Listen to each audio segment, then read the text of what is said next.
तो आज हम लोग डिस्कस करेंगे अभी तक जो टॉपिक अपना चल रहा था पॉलिनोमियल। तो पॉलिनोमियल से आज मेरे भाई मिसलेनियस एक्सरसाइज, वो भी आर.एस. अग्रवाल से। जिन बच्चों ने इससे पहले वाले लेक्चर नहीं भी देखे हैं तो पूरे चैप्टर का कंक्लूजन अब इस वाली एक्सरसाइज में डिस्कस करने वाले हैं। इसी के साथ में विजय साख स्वागत आप सभी का आपके अपने यूट्यूब चैनल एकेडमिक पाठशाला पर। तो मेरे भाई जिन बच्चों ने अभी तक चैनल को सब्सक्राइब नहीं किया है, चैनल को सब्सक्राइब कर लो और अपने यार दोस्तों तक इस चैनल को शेयर कर दो, क्योंकि अब ये एग्जाम तक चलेगा। जब तक तुम्हारे बोर्ड एग्जाम नहीं होंगे तक रेगुलर क्लास होगी और कंप्लीट आर.एस. अग्रवाल फिनिश होगी। ठीक है भाई, चलो शुरू करते हैं आर.एस. अग्रवाल की मिसलेनियस एक्सरसाइज, एक्सरसाइज 2C। तो 2C का पहला क्वेश्चन क्या दिया गया, सभी बच्चे ध्यान दीजिएगा। क्वेश्चन यहां पर दिया गया, if one zeros of the polynomial, ठीक है, इस पॉलिनोमियल का एक जीरोज हमें दे रखा है 2 प्लस का अंडर रूट 3, तो then write the other zeros. तो अदर जीरोज क्या होगा? देखो मिसलेनियस एक्सरसाइज की शुरुआत कर रहे हैं तो क्वेश्चन में पहले ही लिखा हुआ very short answer type questions, मतलब बहुत ही आसान क्वेश्चन है स्टार्टिंग से। तो देखो मैंने क्या बताया था, सबसे पहला काम अपना ये होता है कि जो हमें दिया गया है तो उसको पहले लिख लेते हैं। तो पॉलिनोमियल हमारे पास क्या है, x² माइनस के 4x प्लस के 1। क्लियर है भाई? इसका एक जीरोज हमें दे रखा है 2 प्लस का √3। ध्यान देना अच्छे से। अब मुझे एक बात बताओ, जब इसका एक जीरोज हमें दे दिया गया है, x की पावर कितनी है 2, तो यानी कि इसके कितने जीरोज होंगे, दो जीरोज होंगे। तो दो जीरोज कौन कौन से होते थे, अल्फा और बीटा। तो मेरे भाई अल्फा यहां पर दे रखा है, मतलब अगर हम इसको अल्फा मान लेते हैं तो ये अल्फा हमें दिया गया है और बीटा हमसे इन्होंने पूछा है कि बीटा क्या होगा। तो जब भी इस टाइप के क्वेश्चंस अगर पूछे जाते हैं तो मेरे भाई एक रिलेशन यूज करो कि alpha plus beta is equal to minus का b/a। क्लियर है ना? स्टार्टिंग में पढ़ा था हम लोगों ने कि alpha plus beta is equal to क्या होता, माइनस का b/a। अब हमें क्या करना है, सीधे सीधे वैल्यू को सब्स्टिट्यूट कर दो। तो अल्फा की वैल्यू क्या दे रखी है हमें, 2 प्लस का √3। ध्यान लिख दो, 2 प्लस का √3 plus beta is equal to b. B is the coefficient of x और एक्स का कोफिशिएंट कितना है, -4। तो ये वैल्यू हो जाएगी यहां से -4 डिवाइडेड बाई ए, यानी कि ये हो जाएगा 1। तो यानी कि इसको मैं क्या लिख सकता हूं, 2 प्लस के अंडर√3 और प्लस का हो जाएगा बीटा इज इक्वल टू हो जाएगा 4। तो बीटा इज इक्वल टू अगर मैं निकालना चाहूं यहां से तो ये दोनों इधर जाके माइनस के हो जाएंगे। तो बीटा इज इक्वल टू आ जाएगा 2 माइनस का √3, 2 माइनस का √3। तो यहां पर तुम लिख सकते हो सो अदर जीरोज। तो अदर जीरोज हमारे पास आ जाएगा 2 माइनस √3। ठीक है ना? तो भाई देखो, अगर काफी बच्चों को इसमें नॉलेज है, अगर मतलब अगर ऐसा रेशनलाइजेशन वाला टॉपिक अगर पढ़ा है, थोड़ा सा डीप अगर इसको अगर पढ़ा होगा, तो एक चीज मैं बता दे रहा हूं, जब भी 2 प्लस का √3 यानी कि a प्लस के रूट b में अगर किसी भी क्वाड्रेटिक का अगर जीरोज दिया जाता है तो उसका दूसरा जीरोज जस्ट अपोजिट होता है। जैसे यहां पर चल रहा था 2 प्लस, तो यहाँ आ गया 2 माइनस। तो इस वाले रूट को हम लोग बोलते हैं कॉन्जुगेट। क्या बोलते हैं इसको, कॉन्जुगेट रूट।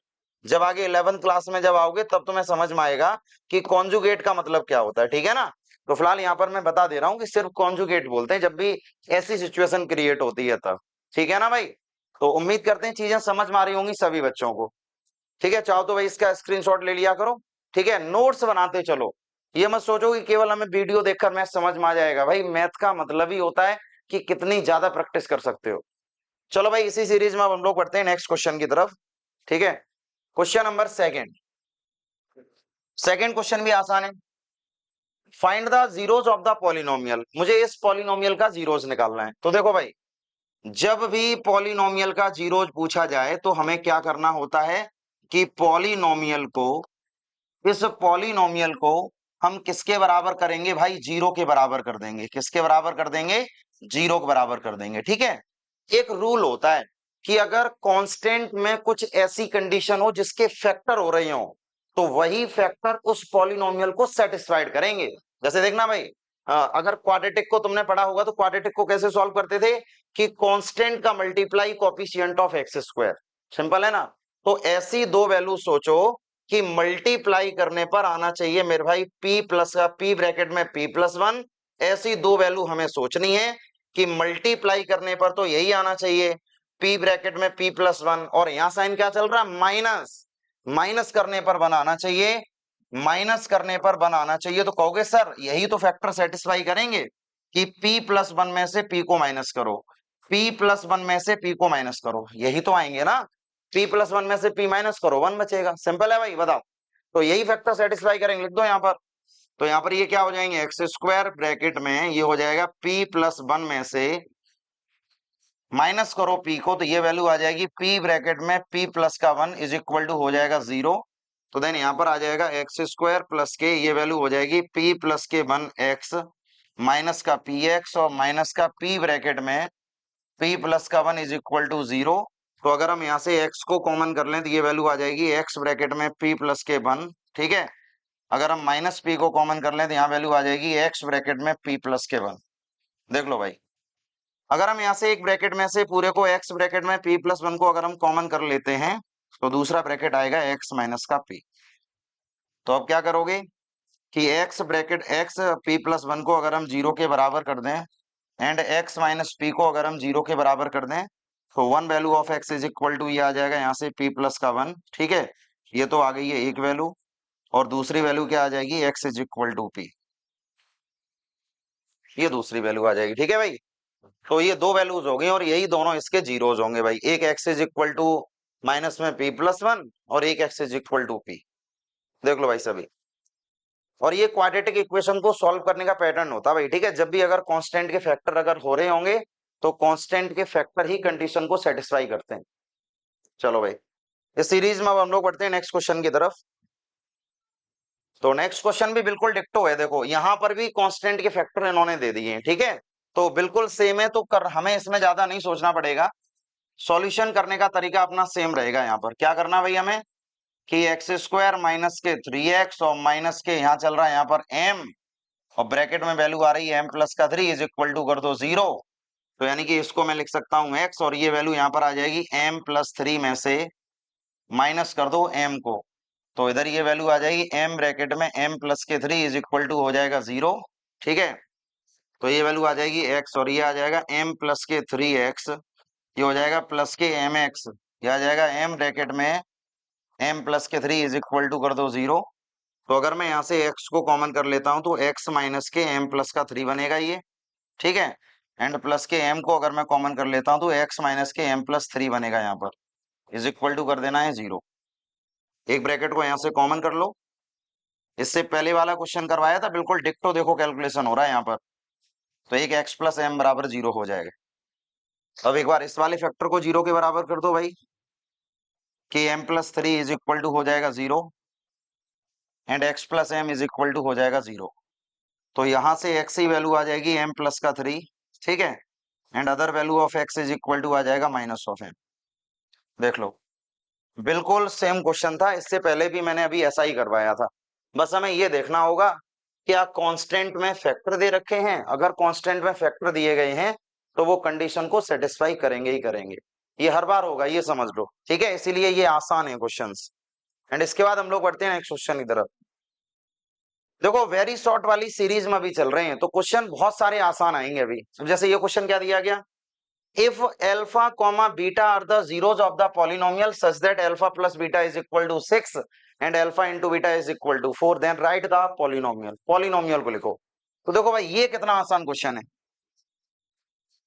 सबसे पहले तो यहाँ पर गिवन दैट लिख लो भाई कि गिवन दैट हमें क्या क्या दे रखा है, ठीक है ना। तो गिवन दैट हम क्या क्या दिया गया कि अल्फा प्लस बीटा जो है वो तो 6 के बराबर है और अल्फा इंटू बीटा है वो 4 के बराबर है भाई, ठीक है ना।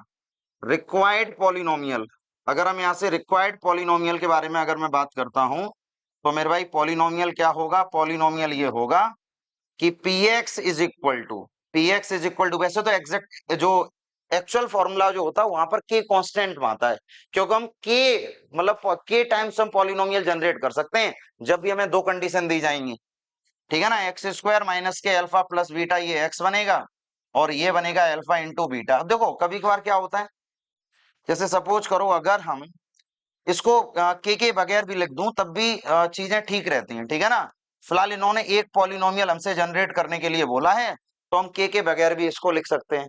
अब देखो भाई अब तो हो गया क्वेश्चन, ये मतलब अल्फा प्लस बीटा ये दे रखा 6 तो ये वैल्यू यहाँ पर आ जाएगी अल्फा प्लस बीटा ये वैल्यू आ जाएगी यहाँ से 6 आ जाएगी, सिंपल है ना। अल्फा प्लस बीटा ये 6 आ गया और अल्फा इंटू बीटा कितना बनेगा, 4 बनेगा। तो यहाँ पर भाई 4 लिख दो, ठीक है ना। That is the required polynomial, तो यही हमारा पॉलिनोमियल होगा, ये बनेगा रिक्वायर्ड पॉलिनोमियल।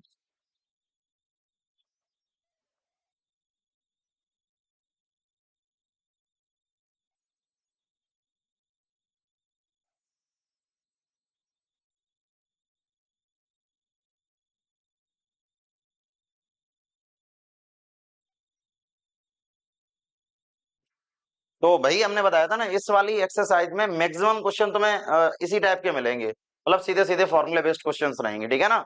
तो इस वाले क्वेश्चन में के का मतलब तो क्लियर हो ही गया होगा। अगर मतलब हम इसका के का मतलब सिर्फ ये होता है कि हम के टाइप्स के पॉलिनोमियल जनरेट कर सकते हैं अगर हमें दो जीरोस दिए जाएंगे तब, सिंपल है भाई।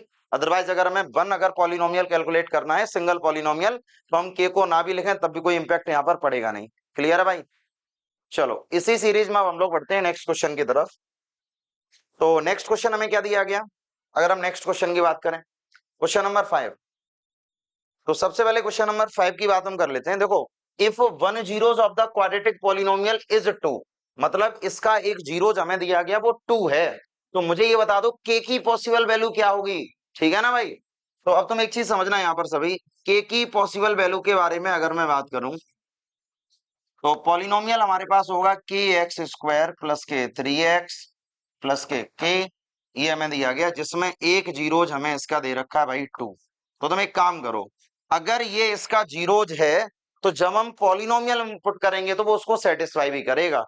तो जैसे ही तुम लिखोगे यहाँ पर पुट इन पी एक्स, ठीक है भाई, जैसे ही लिखोगे यहाँ से पुट इन पी एक्स, तो पी एक्स में जैसे ही हम रखेंगे पी एक्स बराबर 2, जैसे ही तुम रखोगे तो ओवरऑल रिजल्ट 0 के बराबर चला जाएगा। तो ये वैल्यू आ जाएगी, यहाँ से 2 का स्क्वायर कर दो, 3 मल्टीप्लाई 2 कर दो, प्लस का के बराबर हो जाएगा 0। और 0 ये इसलिए होगा क्योंकि भाई ये इसका जीरोज है, इसका फैक्टर है। तो इतना करने के बाद ये वैल्यू आ जाएगी यहाँ पे 4k प्लस के 6 प्लस का k is equal to 0, then 5k is equal to आएगा minus of 6। So possible value of k आ जाएगी यहाँ पर माइनस का 6/5। ये इसका रिजल्ट रहेगा -6/5। देख लो भाई अच्छे से, मतलब इस टाइप के क्वेश्चन हैं, अगर एक जीरोज अगर दिया जाएगा तो किसी भी अननोन वेरिएबल की हम वैल्यू को आसानी से कैलकुलेट कर सकते हैं, यहाँ पर सिंपल है। चलो इसके बाद हम लोग बढ़ेंगे नेक्स्ट क्वेश्चन की तरफ, क्वेश्चन नंबर 6। तो 6 वाला क्वेश्चन क्या दिया गया, अभी हमने जो क्वेश्चन किया था बिल्कुल डिक्टो पैटर्न से ये वाला क्वेश्चन होना है। एक जीरोज हमें दे रखा है, if 3 is a zeros of the polynomial then find the value of k. बिल्कुल वैसा ही क्वेश्चन है जैसा अभी तक हम लोगों ने किया था। मतलब हमें क्या करना है, जैसे एक पॉलिनोमियल हमें दिया गया यहाँ पर, पॉलिनोमियल है हमारे पास 2x² प्लस के एक्स प्लस के, ठीक है, जिसका एक जीरोज हमें दे रखा है यहाँ पर 3, मतलब x की वैल्यू हमें दे रखी है 3। अगर हम यहाँ पर px में पुट कर दें, इसको अगर हम px में रख दें, जैसे px बराबर 3 रख दें अगर हम यहाँ पर, तो ये 0 के बराबर हो जाएगा। जैसे जैसे ही तुम 3 रखोगे तो ये बनेगा 3 का स्क्वायर, ये रहेगा 3 प्लस का के बराबर 0 हो जाएगा। तो भाई 3 जा होता 9, ये हो जाएगा 3 प्लस का के इज इक्वल टू हो जाएगा 0। तो जैसे ही इसको सॉल्व करोगे 9 2 जा 18, 18 प्लस का 3 प्लस का के इज इक्वल टू 0। तो इधर ये वैल्यू हो जाएगी 21 प्लस का के बराबर 0। सो के की वैल्यू आ जाएगी भाई 21, के की वैल्यू आ जाएगी -21। पॉसिबल वैल्यू ऑफ के क्या आ गई है, -21। तो -21 रहेगा इसका आंसर। तो जब भी हमें इस टाइप के क्वेश्चन सॉल्व करने होते हैं जिसमें एक जीरोज हमें दे दिया जाएगा, बचे हुए जीरोज या बची कोई भी अननोन वेरिएबल की वैल्यू अगर निकालनी होगी हमें, तो ये सॉल्व करने का पैटर्न होता है भाई, ठीक है। ये एक जैसे क्वेश्चंस हैं तो इनको ट्राई करते रहो, मजा आएगा भाई क्वेश्चन को सॉल्व करने में। जैसे ये वाला क्वेश्चन भी सेम ही है कि if -4 is the zeros of the polynomial then what is the value of k, बिल्कुल डिक्टो क्वेश्चन है। तो डिक्टो अगर क्वेश्चन है तो सॉल्यूशन भी मेरे भाई डिक्टो ही होगा। कैसा रहेगा यहाँ पर कि मान लो px बराबर दिया गया x² माइनस एक्स, इधर ही वैल्यू 2k प्लस का 2, जिसमें एक जीरोज है, इसका एक जीरोज हमारे पास दिया गया -4, मतलब x की वैल्यू है -4। अगर हम यहाँ से px में रख दें, जैसे यहाँ लिखोगे तुम पुट इन px, तो जैसे ही तुम यहाँ पर रख दोगे तो px बराबर -4, ओवरऑल रिजल्ट हो जाएगा 0 के बराबर। तो यहाँ वैल्यू क्या आ जाएगी, -4 का स्क्वायर कर दो, ये रहेगा माइनस ऑफ -4, ये रहेगा यहाँ से 2k प्लस का 2 इज इक्वल टू हो जाएगा 0। तो यानी कि इसको मैं लिख सकता हूँ 16, ये रहेगा प्लस का 4, ये रहेगा माइनस का 2 और ये रहेगा -2 बराबर हो जाएगा 0। अब देखना भाई 16 प्लस 4 कितना होता है 20, और 20 में से 2 को माइनस करो भाई 18 बचेगा। 18 माइनस 2 के बराबर 0 हो जाएगा। तो 18 बराबर हो जाएगा यहाँ से 2k। तो अगर मैं k बराबर अगर निकालना चाहूं तो 18/2 रहेगा, मतलब ये 9 टाइम कैंसिल आउट कर दो। सो k की पॉसिबल वैल्यू क्या रहेगी यहाँ पर 9। देख लो सभी, नोट्स बनाते रहो और बाकी कैलकुलेशन करने का पैटर्न समझ लो। हर एक क्वेश्चन सेम पैटर्न से हो रहा है, ठीक है भाई। एक जीरोस अगर दिया गया है तो हम अननोन वेरिएबल की वैल्यू निकाल सकते हैं। तुम उस वैल्यू को जैसे ही पॉलिनोमियल में पुट करोगे ओवरऑल रिजल्ट 0 के बराबर चला जाएगा। ठीक है भाई, सिंपल है, बताओ। एंड इसके बाद देखो हम नेक्स्ट क्वेश्चन की तरफ बढ़ते हैं। क्वेश्चन नंबर 8 वाला क्वेश्चन देख लो क्या कह रहा है। सेम ही है भाई कि if 1 is the zeros of the polynomial then find out the value of a की वैल्यू निकालो। बिल्कुल सेम है। मतलब हम कैसे करेंगे इसको, क्वेश्चन को सबसे पहले तो पॉलिनोमियल लिखोगी। पॉलिनोमियल हमें क्या दे रखा है कि पी एक्स बराबर ये दिया गया ए एक्स स्क्वायर, ये दिया गया 3a-1x माइनस का 1, जिसमें एक जीरोज हमें दे दिया गया यहाँ पर, ये जीरोज दिया गया हमारे पास 1, जिसमें x की वैल्यू 1 है। अगर हम यहाँ पर पी एक्स में रख देते हैं कि पुट इन पी एक्स, तो भाई क्या रहेगा यहाँ पर रिजल्ट, ये वैल्यू रहेगी यहाँ से पी एक्स बराबर 1 इज इक्वल टू कर दो 0। तो ये वैल्यू हो जाएगी यहाँ से 1 का स्क्वायर करो 3a-1 मल्टीप्लाई 1 -1 बराबर करो 0। तो ये वैल्यू हो जाएगी यहाँ से a, ठीक है ना। माइनस का 3 है, ये हो जाएगा प्लस का 3, -1 बराबर कर दो 0। तो ये वैल्यू क्या रहने वाली a-3 है माइनस का 2a। सिंपल है भाई। इसके बाद देखो ये बचेगा प्लस का 2 बराबर हम कर दो 0 यहाँ से। तो जब हम इसको सॉल्व करेंगे तो -2 is equal to minus of 2, minus से माइनस खत्म करो तो a बराबर रहेगा 2/2, मतलब ये कैंसिल आउट हो गया। तो a की फाइनल वैल्यू क्या आ गई यहाँ पर 1। देख लो, देख लो, हर एक क्वेश्चन इसी पैटर्न से सॉल्व हो रहे हैं, हर एक क्वेश्चन। मतलब हम डायरेक्टली इसको इस तरीके से कर सकते हैं। क्लियर है भाई, बताओ। चलो इसके बाद हम लोग बढ़ते हैं नेक्स्ट क्वेश्चन की तरफ। क्वेश्चन नंबर 9 वाला क्वेश्चन देख लो। 9 वाला क्वेश्चन भी सेम ही है भाई कि -2 is a zeros of the polynomial, तो find out the value of k। -2 अगर इसका जीरोज है तो k की पॉसिबल वैल्यू क्या होगी। एक तरीके के क्वेश्चन सॉल्व कर रहे हैं तब से, ठीक है ना। लेकिन अब तो समझ में आ जाना चाहिए सभी को कि पॉलिनोमियल हमें कितना दिया गया, ये दिया गया 3x² प्लस के 4x प्लस का 2k, ठीक है। जिसमें एक जीरोज हमें दे रखा है यहाँ पर, ये दिया गया -2, मतलब x की वैल्यू क्या दे रखी है यहाँ पर -2। तो यहाँ पर मैं लिखूंगा भाई कि पुट इन पी एक्स, इसको तुम पी एक्स में रख दो। तो जैसे ही तुम इसको पी एक्स में रखोगे तो भाई पी एक्स बराबर हो जाएगा -2, और -2 पर ये 0 हो जाएगा। तो ये वैल्यू हो जाएगी 3 - 2 का स्क्वायर कर दो एंड 4, ठीक है। ये हो जाएगा -2 और प्लस के 2 के बराबर हम कर दो 0। केवल कैलकुलेशन पर ध्यान दो, कैलकुलेशन में गलतियां नहीं होनी चाहिए। -2 का स्क्वायर भाई +4 होता है, ये माइनस का 8 बनेगा, ये प्लस का 2k चल रहा, बराबर हम कर दो 0 यहाँ पर। जैसे ही हम सॉल्व करेंगे तो 12 - 8 बनेगा यहाँ पर, ये बनेगा 12 - 8 और प्लस का रहेगा यहाँ पर 2k इज इक्वल टू कर दो 0। तो यहाँ पर वैल्यू रहेगी 4 प्लस के 2k इज इक्वल टू हो जाएगा 0। तो 2k बराबर हो जाएगा -4, तो ये जाएगा 2 टाइम्स। सो k की वैल्यू यहाँ पर कितनी आ जाएगी -2। देख लो भाई k की वैल्यू कितनी आ जाएगी यहाँ से -2, ठीक है ना।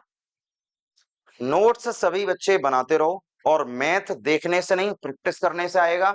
तो इसीलिए मैथ में अगर ये क्वेश्चन समझ में आ रहे हैं तो पहले आराम से अपनी फेयर नोटो कंप्लीट करो, उसके बाद रफ नोटों पर इन क्वेश्चंस की प्रैक्टिस करो, ठीक है। ये मतलब करने का पैटर्न होता है भाई। और जब तक ध्यान नहीं दोगे, एक एक स्टेप को सीखने का प्रयास नहीं करोगे, तब तक चीजें बिल्कुल भी क्लियर नहीं होंगी, ये समझ लो, ठीक है भाई। चलो इसके बाद हम बात करेंगे आज के आखिरी क्वेश्चन की तरफ, क्वेश्चन नंबर 10। हालांकि बहुत आसान क्वेश्चन है क्योंकि हम लोग very short answer type questions cover कर रहे थे। क्वेश्चन में बोला गया भाई इसके जीरोज हमें बता दो।